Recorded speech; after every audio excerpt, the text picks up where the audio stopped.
안녕하십니까. 이어서 광주 MBC 뉴스데스크입니다. 전북 지역에서 AI가 잇따르는 가운데 광주와 전남북 지역 닭 오리 사용 농가에 전면 이동 중단 조치가 내려졌습니다. 농가들은 추가 발병 소식에 귀를 기울이며 숨막히는 하루를 보냈습니다. 보도에 김철원 기자입니다. 정부가 광주와 전남북 지역에 19일 0시를 기해 스탠드 스틸, 즉 전면 이동 중단 명령을 내렸습니다. 스탠드 스틸이란 가축 전염병의 전국적 확산을 막기 위해 가축과 축산 종사자, 차량의 이동을 일시적으로 중단하는 것으로 이번 건 48시간 동안인 21일 0시까지 발효되는 것입니다. 스탠드 스틸, 전면 이동 중단 명령은 2012년 2월에 만들어졌지만 지난 2년 동안 한 번도 발동되지 않았습니다. 광주와 전남북이 첫 대상인 셈입니다. 닭오리 농가들을 대상으로 하며 가축과 농민들은 농장 밖으로 나올 수 없지만 사료 운반 차량들은 승인받은 차에 한해 소독을 한 후 농장에 출입할 수 있습니다. 발령 이후에는 사료차라든지 가금류 운송 차량은 한 대도 운행 안 되고 있습니다. 만약에 오면 어떻게 되는 건가요? 오면은 우리가 그 차를 멈춰놓고 소독을 해서 AI가 창궐했던 3년 전의 이동 제한 조치와 다른 점은 발생 농가를 중심으로 반경을 그려 발을 묶었던 데 반해 이번에는 조치 대상 지역이 매우 넓다는 게 특징입니다.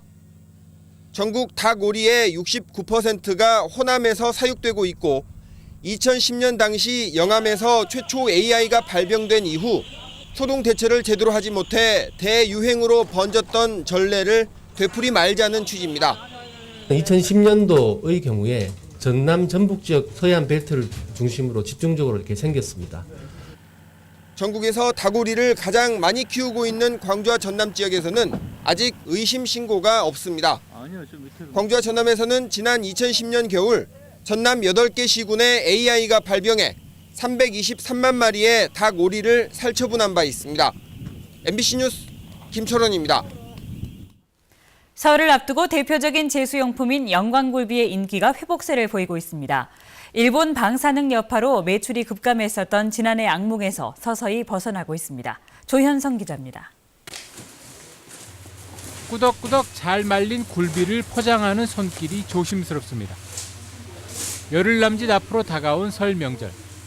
주로 오픈마켓을 통해 굴비를 판매하는 이 업체는 최근 제품 문의 전화가 크게 늘었다며 기대를 감추지 않습니다. 작년 추석 같은 경우는 안전합니까 안 합니까 이런 식의 문의였었는데 올 설 같은 경우는 어떤 말이냐면 가격이 좀 싸졌습니까 비싸졌습니까 가격대 얼마대가 있습니까 이런 문의가 들어옵니다. 일본 방사능 유출 여파로 매출이 반토막 났던 아픈 기업. 지난 추석 이후 굴비 제조 유통업체들은 굴비의 재료인 참조기가 방사능과 무관한 서해안에서만 잡힌다는 사실을 집중적으로 알려왔습니다. 그래도 짝퉁 굴비나 중국산 조기의 원산지 둔갑 등이 우려되는 소비자들은 스마트폰 촬영 한 번으로 걱정을 덜 수 있습니다. 지난해부터 보급이 확대된 진품 인증 태그 덕분입니다. 그것을 보면은 법성포가 정말 원산지에서 나오는 굴비구나 하는 것을 갖다 인증하는 마크이기 때문에 안심하고 드실 수 있는 그런 물건이 됩니다. 방사능 오염 공포에서 서서히 벗어나며 전체 수산물 판매가 크게 늘고 있는 올해 설 대목. 명절 대표 선물로 자리매김해온 영광굴비가 옛 명성을 되찾는 일이 어려워 보이지 않습니다. MBC 뉴스 조현성입니다. 새정치추진위원회 윤여준 의장은 호남의 선택이 정치 지형을 바꿔왔다며 호남인들을 치켜세웠습니다. 지역 민심 탐방의 첫 방문지로 광주를 찾은 윤여준 의장은 한국의 정치사에서 호남은 시대의 흐름을 이끌어가는 역할을 해왔다며 호남의 생각이 무엇인지 아는 것이 중요하다고 말했습니다. 광주 광천터미널 광장에서 열린 새정치추진위원회 국민과의 대화에는 시민과 지지자 300여 명이 함께했습니다. 한편 민주당은 김한길 대표가 참석한 가운데 내일 광주 양동시장에서 현장 최고위원회의를 열 예정입니다. 민주당 강기정 의원이 호남 살리기 운동을 시작했습니다. 강기정 의원은 각계 전문가와 시민들이 참석한 가운데 호남의 정치력 복원과 DJ 정신 계승, 지방자치 모델 만들기 등 호남 살리기 7대 의제를 채택했습니다. 강 의원은 민주당이 모범을 만들지 못한 데 대해 우선 반성해야 한다고 전제하고 호남은 지역이 아니라 가치이자 대한민국의 오래된 미래인 만큼 호남 살리기에 함께 나서자고 제안했습니다. 우리 지역의 수출은 올해 600만 달러를 넘을 것으로 추정됩니다. 하지만 수출이 대기업에 편중돼 있기 때문에 수출로 얻어지는 이익들이 지역에 돌아오지 못하고 있습니다. 황성철 기자입니다. 호남권 푸트라 지원단의 2014년 세계시장 진출 설명회장, 해외 시장을 뚫으려는 업체 대표와 직원들로 큰 컨벤션홀이 발 디딜 틈이 없습니다. 일본 기업에서 오랫동안 근무했던 그런 어떤 전문가들을 활용을 하면 김선주 사장은 레이저의 부품을 신개발품으로 생산했지만 아직 해외 시장에 진출하지 못했습니다. 초기 기업이 그 잠재 고객 발굴한다든지 시장 정보를 취득한다든지 이런 점이 많이 어려운 것 같습니다. 이 지역 수출은 지난 2000년 90억 달러에서 지난해에는 거의 600억 달러에 달하는 등 6배 이상 증가했습니다. 광주 전남 지역 수출은 해마다 늘어나고 있지만 대기업 위주로 편중돼 있습니다. 수출 품목이 자본 집약적인 중하공업 제품 위주로 이뤄지고 수도권에 본사를 둔 대기업으로 구성됐습니다. 이에 따라 수출액에 비해 취업 유발 개수가 낮아 고용 창출은 상대적으로 낮습니다.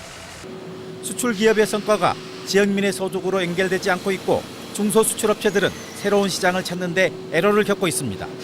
관세사라든지 그다음에 또 통관 절차를 설명해 주는 무역업체, 그런 업체들의 그 멘토링이 좀 필요할 것 같습니다. 수출 품목과 수출 대상국의 다변화, 지역 중소기업의 육성 대책이 무엇보다도 필요하다는 평가입니다. MBC 뉴스 황성철입니다. 건조한 날씨 속에 산불이 잇따르면서 한 명이 숨졌습니다. 오늘 낮 3시쯤 나주시 다도면의 한 야산에서 불이 나 87살 양모 씨가 불을 끄던 도중 심장마비로 숨졌습니다. 나주시와 소방당국은 양 씨가 밭에서 비닐을 태우다 바람에 불티가 날리면서 야산으로 불이 옮겨 붙은 게 아닌가 보고 정확한 화재 원인을 조사하고 있습니다. 이에 앞서 오늘 낮 12시 30분쯤에도 한평의 한 야산에서 불이 나 임야 0.1헥타르를 태우고 1시간 만에 꺼졌습니다. 광주지방경찰청 지능범죄수사대는 위조된 신분증으로 스마트폰을 개통한 뒤 대포폰으로 유통하거나 중국에 밀반출한 혐의로 휴대폰 판매업자 87살 김모 씨 등 일당 8명을 붙잡아 조사하고 있습니다. 경찰에 따르면 김 씨 등은 지난 2012년부터 인터넷을 통해 위조된 주민등록증을 사들인 뒤 스마트폰 1000여 대를 개통해 대포폰 등으로 유통한 혐의를 받고 있습니다. 경찰은 주민등록 정보를 도용당한 피해자들이 소액 대출 등의 2차 피해를 당한 사실이 확인됨에 따라 대포폰 800여 대에 대해 통신사에 이용 정지를 요청했습니다.